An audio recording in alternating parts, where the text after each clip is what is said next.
Welcome to the VR Report. I've got Blair Renaud, infamous game designer and the maker of Technolust, here with us today. When you were thinking about the idea of Technolust, because I always, whenever I talk about it as like Blade Runner in VR. Right. What was the concept? Did you always kind of like wanted to create a sci-fi thriller genre type game, or was it based on like kind of like the genre or the mechanics? Like, how did it even come about? So I started off with kind of a, you know, the game Papers, Please? Yes. So the idea, and we actually translated this over to the VR Jam title that I just did. That's a spin-off of Technolust. Oh, no way. So you're seated at kind of like a security desk of like stamping papers? No, not stamping papers. Like cool. looking at banks of security monitors and having people like come to the different entrances. And it's going to be called like access control.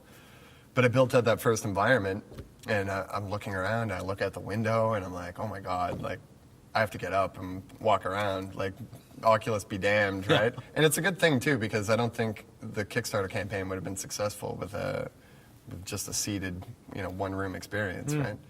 I know what it takes to build what you're building, because first of all, the quality level is bar none. You've got to check it out. It's basically Blade Runner, but you can experience it in virtual reality, in real life. It's got a real high-polished look to it. It's a AAA look to it, and to do it by yourself, which I've always admired about you, I've always said, wow, Blair's really gonna really busy, really I don't sleep. Busy dude. The possibilities in this new medium are insane, and I think a lot of people don't, like, they see okay, I can make money here, but like their vision is artistically limited, you know, whereas I'm excited to make like crazy immersive beautiful places, you know, and the gameplay can emerge from virtual reality. You're making the reality and figure out what the game is after the fact, right? And I think a lot of people are just, let's make money. What market needs to be filled? We'll make generic content to slide into that. That's right. So I like the creative process. I like being my own boss, being able to, you know, I have a crazy idea and I can make it. I can make it real.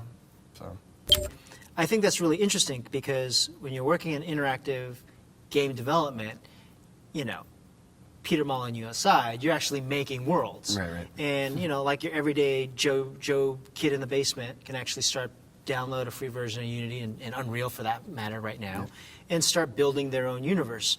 Like, you wanting to create these worlds, what do you think that's going to equate to when people are actually creating user-generated content in VR, right? Stuff that like AltSpace is doing, or more for high fidelity, right? Where you're actually creating your own worlds.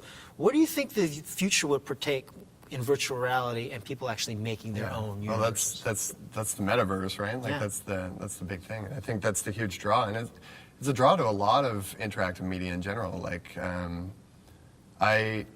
I didn't play Second Life, but I made assets for Second Life. And my store is still up there running. There's a lot of assets that I used in Technolust in there. If you can go digging, you can find some of it.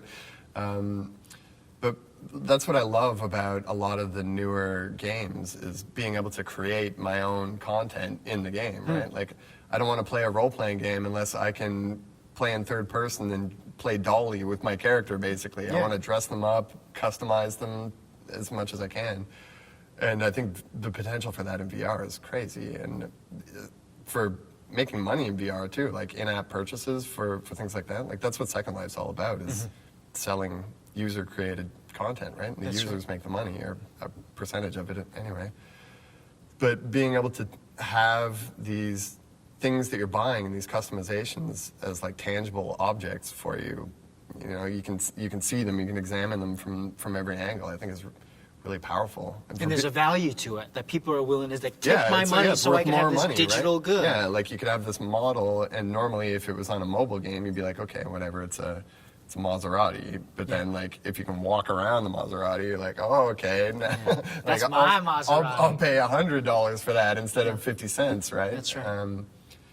But yeah, that creative drive, a lot of people don't have an outlet for that, right? Like, they want to be creative, but they're not artistic, or they're not, you know, they can't paint, they can't draw. Yeah. But if you put them in a space where they can manipulate things, yeah, it's very powerful. It's a great feeling to have. Is like, I'm in control of this world, right? And a lot of people don't have control in their real life.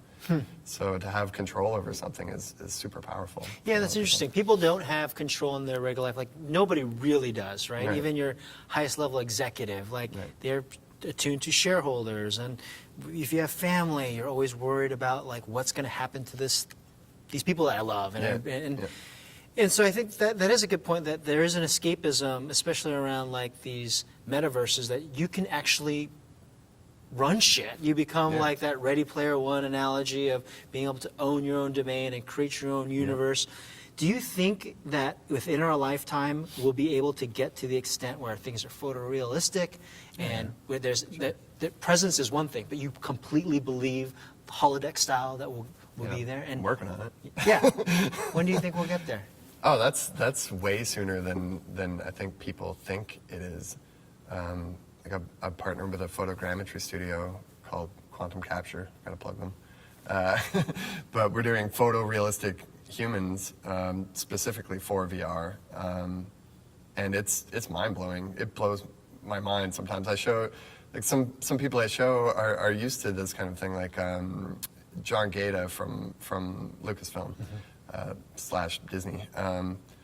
I showed him the Technolust demo with the photo scanned girl in the chair, and he didn't have the controller, so I had to move him over closer to the girl, and I moved him too close, and he got there, and he was like, "Oh no, I'm in her space. Move me back, move me back." And it's like you get these reactions instantly when it's not presence. I don't know what you call it when you've kind of bridged the uncanny valley. That's right. And you're on that other side, and deep in your mind, you know this person's not real, but you're like, wait, they just made eye contact with me, and they just blinked, and wait, they just glanced over there, and they look real. So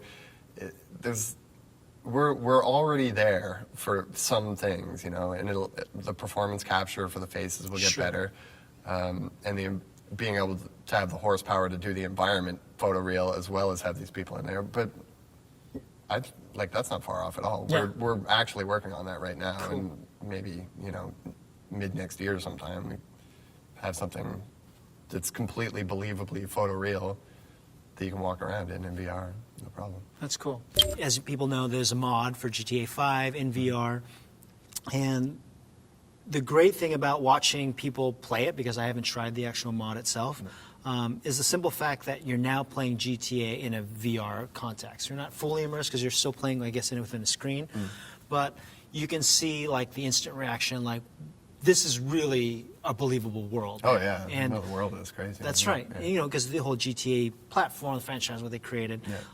And I'm thinking, like, well, you would know this more than anyone would, considering that you used to be at Rockstar. I actually worked on the first Grand Theft Auto. And you worked on the and first second Grand one. Theft and the second Grand Theft Auto, and working in VR.